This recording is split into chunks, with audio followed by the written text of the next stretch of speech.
ازيكم يا جماعه، عاملين ايه؟ يا رب تكونوا بخير. اشترك بقى في القناه وفعل الجرس قبل اي حاجه. النهارده هنتكلم عن موضوع الستات الحوامل. انت ست حامل وعايزه تعملي اسنانك، مفيش اي حاجه في الدنيا تمنعك، احنا مش هنعاقبك ان انت حامل. طب انت دلوقتي ست حامل وعايزه تعملي اسنانك، انا كطبيب اسنان، انا الدكتور محمد الزلوعي، يعني بفضل دايما ان حته المريضه تعمل اسنانها في حدود المستطاع. يعني معنى ايه؟ ان لو حاجه اساسيه ولازم تتعمل بنعملها، حاجه ما هياش قوي يعني واحده عايزه مثلا تعمل حاجه بعيد يعني مش اساسيه انها تتعمل، فبنفضل انها تتاجل، خاصه بعد اول 3 شهور. احنا عندنا الحمل بيتقسم هم 9 شهور. في اول 3 شهور ده الفتره بتاعه تكون الجنين، وديت الفتره الخطيره. يعني الفتره مش خطيره قوي، يعني خطيره نسبيا، حاجه بسيطه. يعني ان هي بيبقى لها ادويه معينه بتاخدها، في حاجات ما تقدرش انها تاخدها، في شغل ممكن نشتغل وممكن شغل ما نشتغلوش. دي الفتره اللي بيتكون فيها الجنين. تاني فتره يعني اقل خطوره. الفتره الثالثه خالص كانك اعتبرت انك يعني مفيش حاجه بقى، خلاص الطفل اتكون، يعني اللي هي اول 3 شهور، تاني 3 شهور، تالت 3 شهور. بنقسمها كده: الفيرست ترايمستر، السكند ترايمستر، الثيرد ترايمستر. هل في حاجه في شغلنا احنا في الاسنان تمنع اي حد انه يعمل اي حاجه؟ يعني لو انت عايزه تروحي تاخدي بنج وتعملي اشعه وتاخدي دواء، هل في اي حاجه تمنع؟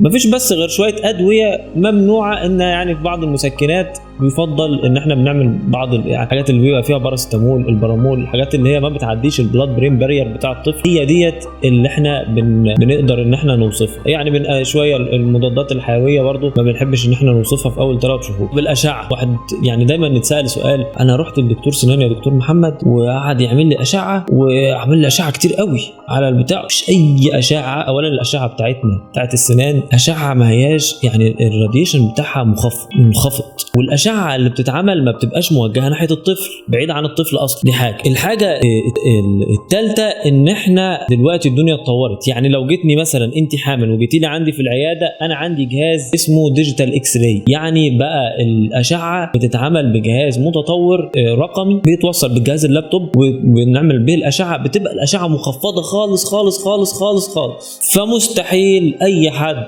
حتى لو حطيتيه على البيبي ولا اي حاجه تحصل. اشعه بتبقى منخفضه درجه منخفضه. خليكي معايا ثانيه، هروح اجيب جهاز الاشعه.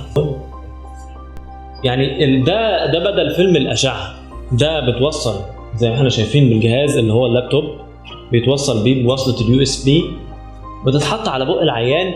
يعني بندخلها في بق العيان، بنختار الاشعه اللي احنا عايزين، المكان اللي احنا عايزينه، الضرس اللي احنا عايزينه، او السنه اللي احنا عايزين نعمل عليها اشعه، وبنعملها بتظهر لنا على الكمبيوتر زي ما الشكل هيظهر لنا في الصوره كده. فطبعا ده بيقلل كتير. اولا بيوفر وقت كتير جدا للدكتور، ده بيسهل عمليه التشخيص، بيقلل الدوز بتاعه الاكس راي خالص خالص خالص. فلا تضر دكتور ولا تضر مريض ولا تضر طفل، دي تنسيها. ممكن الدكتور يعمل لك وانت عندك الطفل وفي الشهر الاولاني حتى كذا اشعه بالاستخدام الجهاز ده ولا يؤثر فيه شيء، لان دي حاجه امنه جدا ومخصوصه لهذا الامر. فعشان كده احنا بنتكلم في النقطه ديت، ان انت ممكن تعملي اي حاجه في ظل وجود التكنولوجيا اللي موجوده دلوقتي. بنقدر ان احنا نشتغل للست الحامل في كل حاجه. طيب خلصنا حته الاشعه. البنج يا دكتور، انا قعدت اخدت بنج، كنت تعبانه قوي واخدت بنج. البنج بتاع الحامل بنج موضعي، يعني بيبقى موجود في مكان احنا مثلا بندي هنا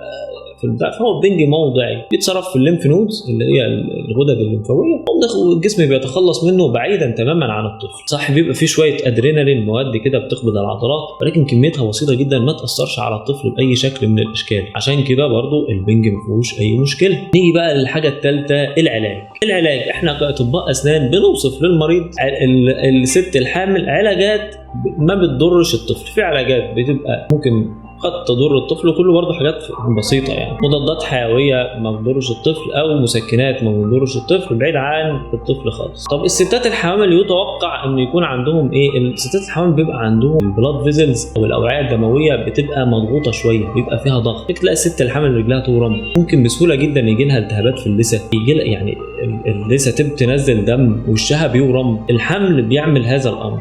فعشان كده ما بنعملهاش الحاجات غير الحاجات اللي هي محتاجاها. يعني مثلا عايزه تخلع ضرسها والضرس ما بينيمهاش، في الحاله دي لازم نخلعه ومش هيحصل حاجه. عندها مثلا حاجه وعايزه تتحشى حشو عصب، لا طبعا هنعمل لها حشو عصب الشهر الاولاني، الشهر الثاني، الشهر الثالث. طيب عندها حته بقى تسوس كده خفيفه كده خالص بسيطه، لا مش مؤثره عليها في حاجه، طب استني 6 شهور الاولانيين ايه اللي هيحصل؟ واحده مثلا عايزه تعمل تبييض، مفيش مشكله، التبييض مفيش منه ولا تنظيف الجير في حاجه ولا اي حاجه. اذا الشغل بتاعنا ما بيأثرش على ستات الحوامل. ستات الحوامل ما تخافش من حاجه، حته الاشعه ما تخوفش. لو انت خايفه خالص تعالي لي، انا عندي جهاز الديجيتال اكس رايز، ما بستخدمش التحميض والهبل بتاع زمان ده، فبالتالي ما بيبقاش بتبقى الدوز بتاعت الاكس راي مخفضه، وانا جايبه مخصوص عشان الستات الحوامل. بس كان معاكم دكتور محمد الزلوعي. اللي عجبه الفيديو ده واستفاد منه بشيء يشير الفيديو، اعمل له لايك، يدعم القناه باللايك بالسبسكرايب ويفعل الجرس. مع السلامه.